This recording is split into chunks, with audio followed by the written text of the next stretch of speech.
Karena berada di ujung atas, berada di ujung resisten, berada di ujung resisten atau berada di tren naik. Maka seperti layaknya orang menggantung di sana. Ini adalah uh, hanging man.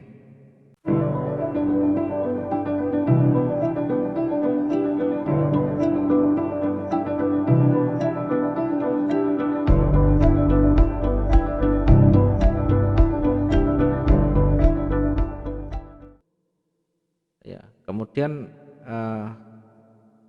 ini hammer. Oke, saya buat yang lebih jelas lagi biar teman-teman nanti agak tidak bingung ya. Jadi ada satu tadi doji. Doji ini bentuknya ada plus, ada panjang begini. Ya, boleh begini.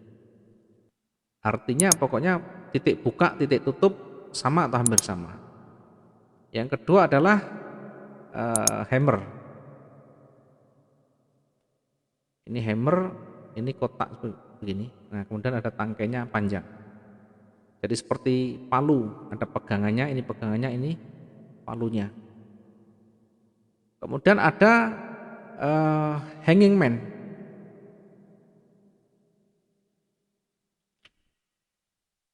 Sama. Jadi posisinya ini berada di, kalau hammer di tren turun, ini di tren turun. Kalau hanging man berada di tren naik.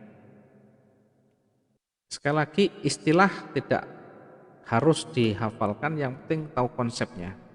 Kemudian bagaimana penerapannya, nanti kita coba dipraktekkan bagaimana penerapannya. Kemudian yang ketiga tadi ada shooting star. Shooting star. Ya, ada shooting star, kemudian ada kebalikannya adalah inverted hammer.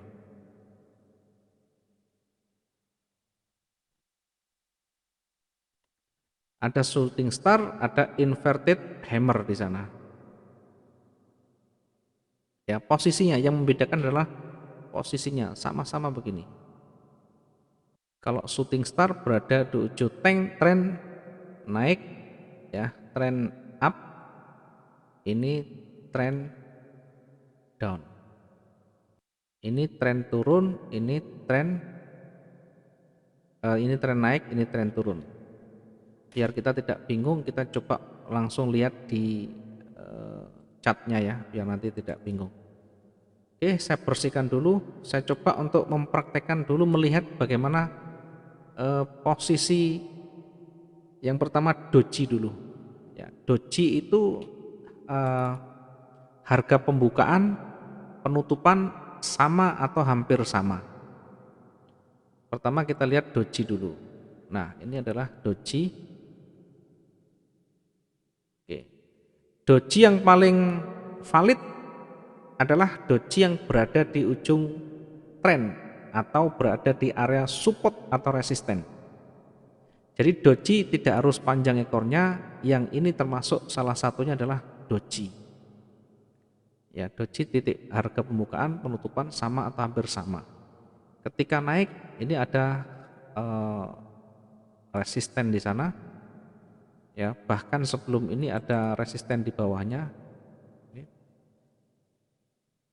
Dia tidak di breakout, kemudian ada bintang di sana. Ketika tren naik, kemudian ada bintang di sana, ada doji di ujungnya. Nah, doji ini pun tidak serta-merta kita langsung sampai kita pikirkan bahwa ini langsung berbalik. Belum tentu doji itu juga berbalik. Yang paling pokok, paling penting dilihat dulu resistennya. Adakah resisten kuat di sana? Kemudian berikutnya kondisinya seperti apa? Karena ini sudah sama kondisinya, bukan satu tren saja. Ya, ini sama, dari sini pergerakannya sama, saya anggap sama karena ini dikembalikan. Dari turun kembali naik lagi.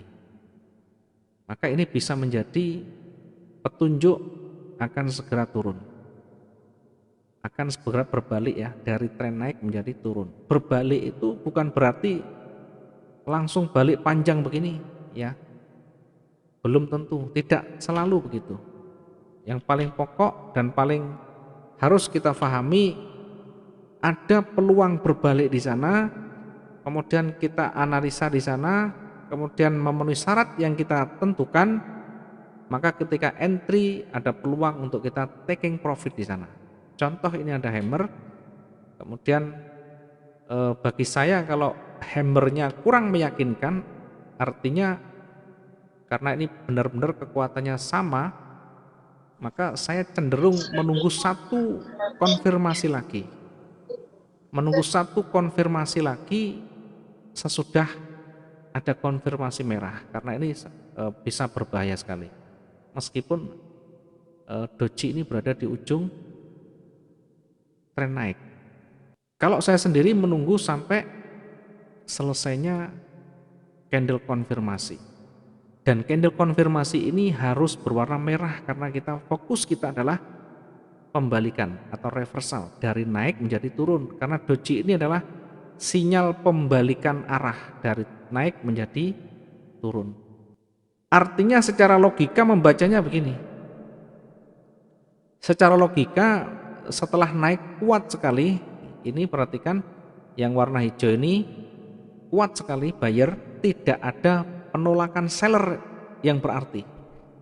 Bahkan tidak ada penolakan seller sama sekali. Namun tiba-tiba ketika buyer atau bullish ini mendominasi, tiba-tiba kekuatannya menjadi sangat lemah. Ya, naik tidak mampu untuk breakout atau tidak mampu untuk melanjutkan harga yang lebih tinggi, kemudian ditolak oleh seller melebihi harga pembukaan, kemudian turun lagi sampai harga terendahnya, ditolak lagi oleh buyer lagi sampai ditutup di area harga yang mendekati sama dengan pembukaan. Artinya buyer sudah mulai lemah di sana. Seller mulai muncul karena ada penolakan. Ya, ada penolakan tadi naik ditolak oleh seller bahkan melebihi atau melewati harga pembukaan di sini. Ini harga pembukaannya ya, berakhir dengan warna merah. Ini mengindikasikan buyer sudah mulai lemah, seller mulai muncul di sana. Kemudian berikutnya harus kita lihat konfirmasinya. Kalau nanti ini warna hijau, maka kita kembali ke tren sebelumnya, tren naik.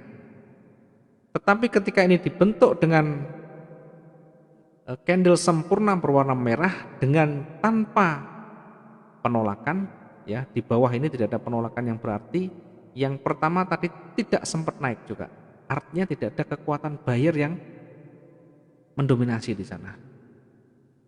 Kita membaca dari candlestick, bodinya bagaimana? Tebal.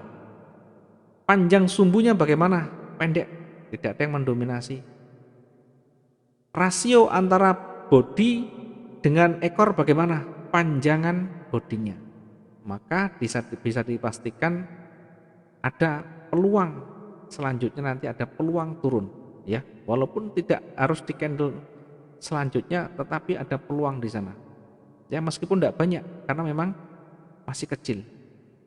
Oke, memang berikutnya ini naik, setelah naik 200 sekian turun lagi 170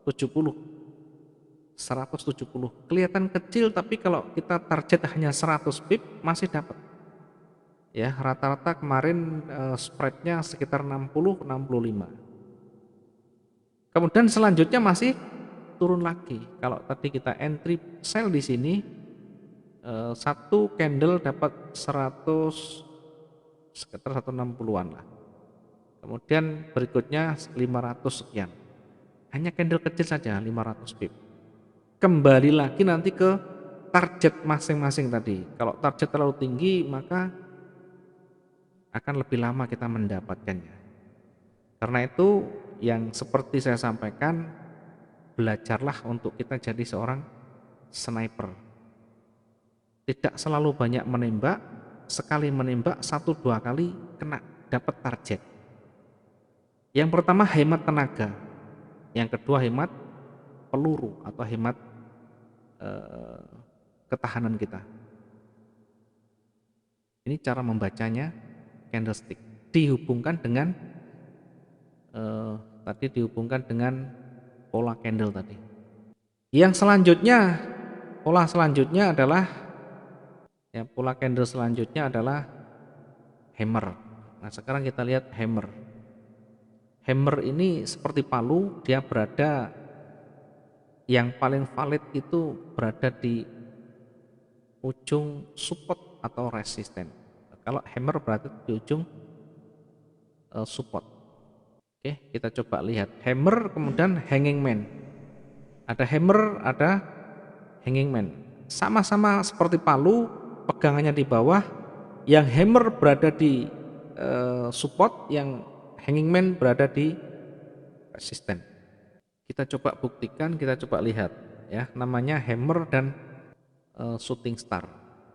Ya, tadi hammer dan hanging man ya. Hammer dulu sama hanging man. Hammer berada di ujung support. Nah, ini adalah hammer. Hammer ketemu dengan doji, malah hammer ketemu dengan doji. Ini adalah hammer.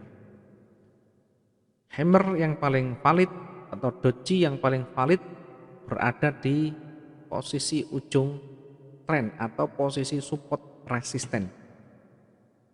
Bagaimana kita bisa yakin ini area support dan resisten? Ya kita lihat, kita perkecil di sebelah kirinya ada enggak di sana yang ditolak. Ternyata tidak ada penolakan yang berarti, maka kita bisa ambil yang terdekat. Terdekat di mana? Karena ini tidak ada penolakan yang berarti, tidak ada lekukan yang dicapai di sana, maka penolakan yang sebelumnya lebih panjang ini menjadi support. Ini menjadi supportnya.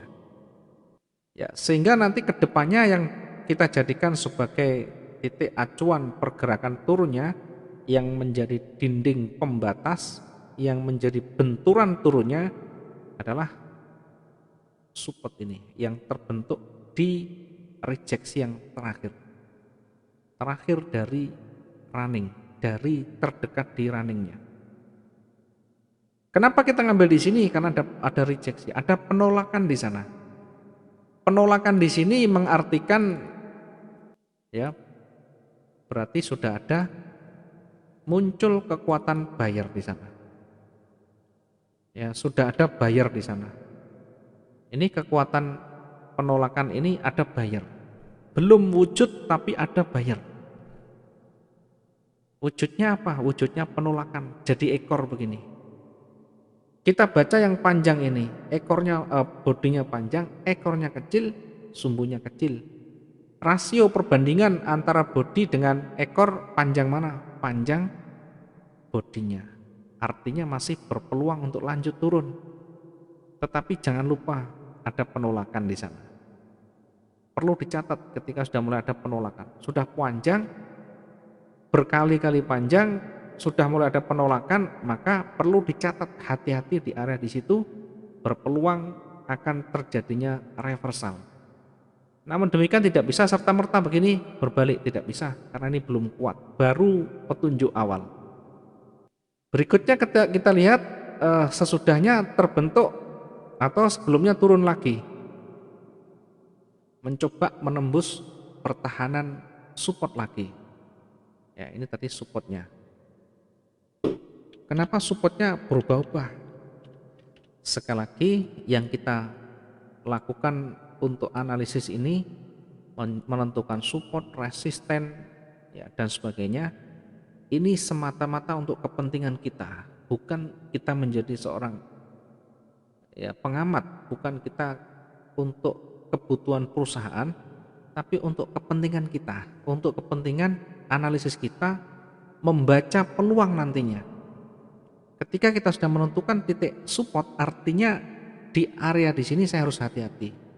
Karena di area ini bagi saya berpeluang terjadinya reversal. Tinggal tunggu konfirmatornya, konfirmasi berikutnya, candle selanjutnya seperti apa terbentuknya, maka harus kita perhatikan baik-baik di sana. Berikutnya dia sempat turun kuat melebihi candle sebelumnya, melebihi harga terendah sebelumnya di situ. Tetapi ya seiring waktu ditolak oleh buyer. Maka ketika ditutup membentuk satu hammer ini mengindikasikan bahwa market akan segera berbalik. Berbalik itu dari awalnya tren turun menjadi naik. Satu petunjuk sudah dapatkan kita dari penolakan yang panjang ini. Satu petunjuk kekuatan buyer muncul. Yang kedua, penolakan yang kuat sekali, yang dibuktikan dengan hammer. Kemudian selanjutnya ada doji lagi, yang ketiga doji. Sebenarnya dua itu sudah cukup kuat untuk kita entry buy, ya, apalagi diperkuat oleh doji. Ada doji di sana berada di area tren turun, berada di area support. Dari 3 rejeksi, dari 3 ekor yang ada ini, ya, mengindikasikan bahwa buyer itu betul-betul sudah muncul dengan kuat di sana, walaupun belum wujud, tapi sudah nyata di sana. Nyata sudah ada penolakan yang luar biasa. Ya, harusnya dari 3 ini kita bisa entry di posisi sesudahnya, ya. Ya, harusnya di sesudah doji ini kita bisa entry buy di sana. Ya, mungkin teman-teman ya kondisi seperti ini sering saya share ke teman-teman. Ya, mungkin di awal saya pancing dengan kecil, lot kecil dulu. Ketika lot kecil itu sudah mulai dimakan, bahasa saya, ketika lot kecil itu mulai profit dan betul-betul buyer sudah mulai muncul dengan kuat, baru saya masukkan lot yang berikutnya. Ya, ibaratnya kalau kita dalam dunia perang itu diumpan dulu, dikasih umpan dulu, mungkin dikasih umpan prajurit yang mungkin ya, ini bahasa gampangnya, katakanlah di satu pegunungan kita tidak mengetahui di mana posisinya, coba diterjunkan beberapa prajurit dari atas, nanti kalau ada musuh ditembaki, nah dari tembakan itu kelihatan, oh di sana ternyata musuhnya, baru kita atasi di sana. Ya, ini adalah satu hanya gambaran saja, jangan terlalu dipolitisir. Sama halnya ketika saya mencoba menjajaki kondisi marketnya. Ya, sering saya sampaikan ke teman-teman, ketika saya mencoba dengan lot kecil, ya, yang saya maksudkan adalah untuk mengetahui apakah ini betul-betul kuat atau sebaliknya. Begitu lot kecil kita masukkan, kemudian ternyata betul-betul sesuai, maka baru saya masukkan lot yang lebih besar lagi. Ya, itu adalah salah satu teknik. Jadi teman-teman nanti bisa dimodifikasi sendiri. Yang penting cara membacanya tahu. Ini adalah penolakan, ini penolakan, ya. Kalau kita baca ini sebagai hammer, ini sebagai doji. Hammer ketemu doji, kuat sekali. Berikutnya di pola candle selanjutnya adalah hanging man dan inverted hammer. Jadi hanging man ini seperti hammer, palunya di atas, pegangannya di bawah atau ekornya di bawah, berada di ujung tren naik atau berada di resisten. Berada di resisten. Kalau kita lihat seperti ini. Jadi ini adalah satu bentuk contoh dari hanging man. Ya, saya kasih highlight di sana. Nah, ini adalah hanging man. Secara logika kalau kita membaca ini pasti penolakan buy. Nah, karena ekornya di bawah. Dia sempat turun, kemudian sampai di sini ditolak oleh buyer. Logikanya kalau kita baca secara candlestick, pertama bodinya bagaimana? Bodinya kecil. Yang kedua sumbunya bagaimana? Panjang. Antara sumbu dengan bodi bagaimana? Panjang sumbunya. Posisinya bagaimana? Posisinya di bawah. Artinya posisinya di bawah, penolakan buyer ini memang kuat.